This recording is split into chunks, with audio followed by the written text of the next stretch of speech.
Hi, everyone, and welcome back to Career Conversations. I am here today with Christina Wong. Christina is the Executive Director and co-founder of Employ to Empower, an organization that provides access development and entrepreneurial resources to local residents. Recently, she was also nominated for the 2020 YWCA Women of Distinction Award in the nonprofit category and selected as a recipient of the Globe and Mail's Top 50 Business Changemakers in Canada. Hi, Christina. Thanks for being here with us today. Hi, Annika. Thanks for the glowing introduction. So, Christina, we're going to start this off. I'm just wondering if you could tell us a little bit about your current role. Well, I'm Christina, and I'm the co-founder and executive director of Employ to Empower. And what Employ to Empower really is, it's an organization that really wants to empower through entrepreneurship with a community where actually a quarter of the neighborhood is involved in self-employment, which means that it is a big need. And it's also a lot of people have opportunities. A lot of people have talent, but there's not enough opportunity. And through Employ to Empower, we really want to provide 3 core opportunities for people to actually learn how to build a business plan, as well as get mentorship for bringing their idea into practice and getting outlets to actually promote their services and their product at our signature events at Employ to Empower. So a little bit about my role is, I've started the organization about 3 years ago, just really leading with curiosity as my core trait. As growing up, I was a kid that was just very curious and asked why left and right, because I grew up around Chinatown neighborhood, and my family had always took me to go grocery shopping and had always told me to keep my eyes down and, lock the doors when we're in the Downtown Eastside. And it just really got me thinking as to why that was. And I never got answers. So I just decided to volunteer in the neighborhood when I was in grade 9, which was when I was 14, and learned a lot of a lot of memorable lessons from the community. And what were the defining steps that led you to founding Employ to Empower? Yeah, I would say the steps started off with curiosity. That's more of an intangible internal trait that I had just like growing up as a young girl, and really taking the time to understand what energizes me. What am I good at? What do I enjoy doing? And writing those all down, because if people are interested in starting something on their own, they're going to be facing this day and night. So it's important to find something that aligns with your skills. Sometimes ideas might look great on paper, but when you try to align it with your qualities as a person, it's important to find that, a little bit of connection first before jumping into an idea. So really, I knew growing up, like, my qualities is that I was very curious and I loved listening. I was a great listener. And I applied that in the neighborhood just to really take the first step was to actually learn about how we as community citizens can be useful to the neighborhood. And that was really just not listening to respond, but listening to understand, and understanding what the barriers people were facing were in the neighborhood. And what I kept hearing over and over was this need for long-term ongoing support, specifically for folks who are in the self-employment or entrepreneurship field in this neighborhood. And it really got me thinking, because even when I started volunteering when I was 14, the neighborhood taught me 2 very important lessons that kind of started Employ to Empower. And the first lesson was to listen to what people needed rather than assume. And this was when I was in grade 9. I did this youth out trip with my youth leader, and we were handing out care packages to the neighborhood. And I had met somebody who basically denied our package in a very polite way and said, "Hey, listen, I don't really need these toothbrush or toiletries. Like, what I really need is actually a haircut for my job interview tomorrow. So maybe give this to somebody else who might need it more than I do." And in that moment, as a 14-year-old girl, of course, I was like, as a teenager, I was just confused, thinking, oh, like, why is this gentleman not taking this free resource? And really learning, like, wow, when you go to a mall and you go shopping, nobody says, "Hey, Annika, buy like a pair of socks when you're looking for, deodorant or something," right? So it's really about understanding where people are at, meeting them where they're at, and then being able to find the appropriate resources for each person, especially because every person is just so unique. So that was the first lesson. And ever since that encounter with the gentleman, I knew in that moment that I wanted to do something in this field, because one, I didn't really thrive in a classroom. And 2, I didn't get to learn this in a classroom, this important lesson of dignity and meeting people where they're at. So I took that lesson and I started this next step, which was basically starting something called the street store. So really listening, putting our egos aside and applying what you learn into real life practice. So since dignity was a lesson, I started something called the Vancouver Street Store. And that is an outdoor pop-up shop where people get a dignified shopping experience. So they have to choose what they want and need to prepare for winter. And I did this when I was still in university, during my reading breaks and my exam breaks. And really, every year we did it during like a Christmas event, and we started to talk to a lot of people. Every year, about 1,000 people came, and to date, we've done 8 street stores so far. And there's like clothes, there's bags, there's food, there's haircut. It's just this winter extravaganza for people who living in the Downtown Eastside neighborhood.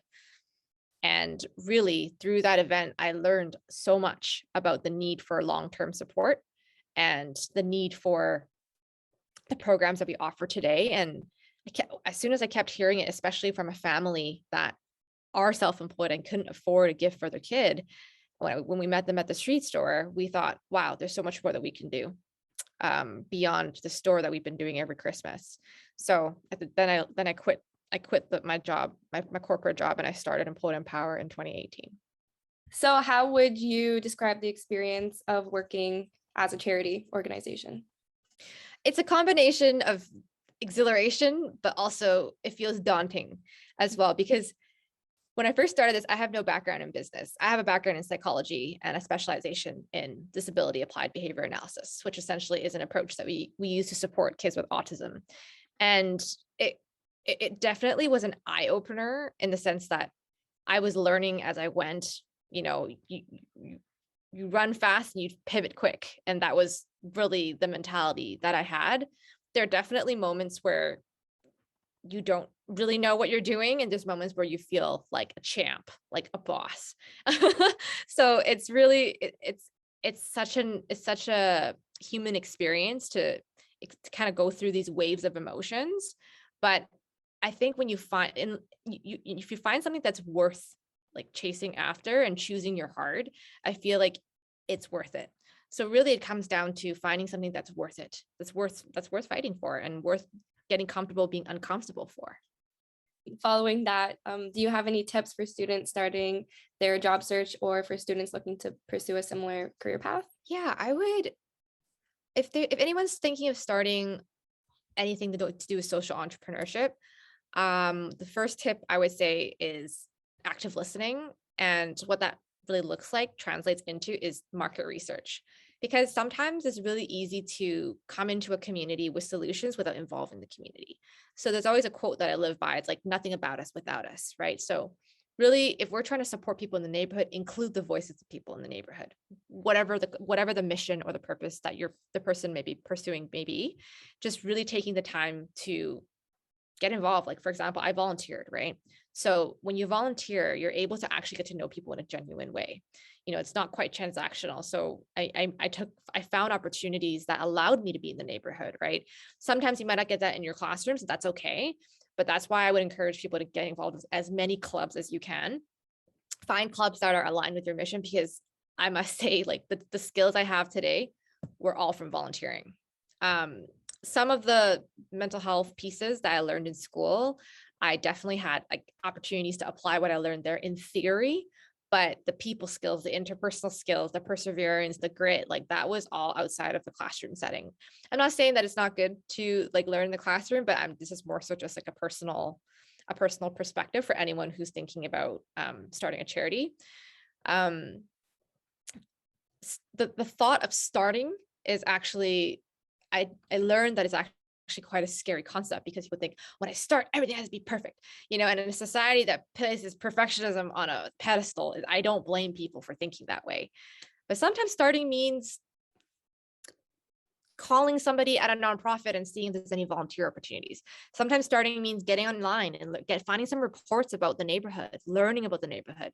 Starting can be a small step, but small step is still a step. So sometimes I feel like it holds people back of like, oh, but I don't have X, Y, Z in place, right? So really give yourself some grace, because my first step was literally, what did I do? I sat down with Dr. Sarah Lubick, who is the director of entrepreneurship. And I wasn't afraid to admit that I didn't know anything.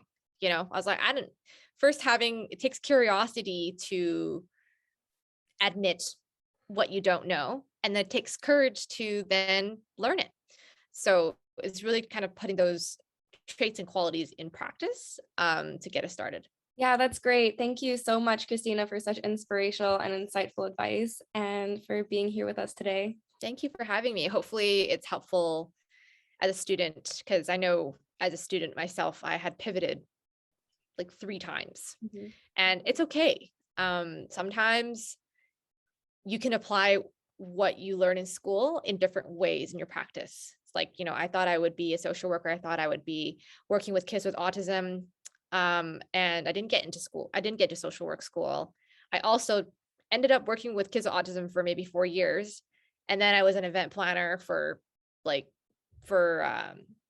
TED Talks. And then now I'm a charity director. So it's like, I never thought that it would unfold that way. And I'm not saying it's not good to have a plan, but it's good to have a vision and work backwards.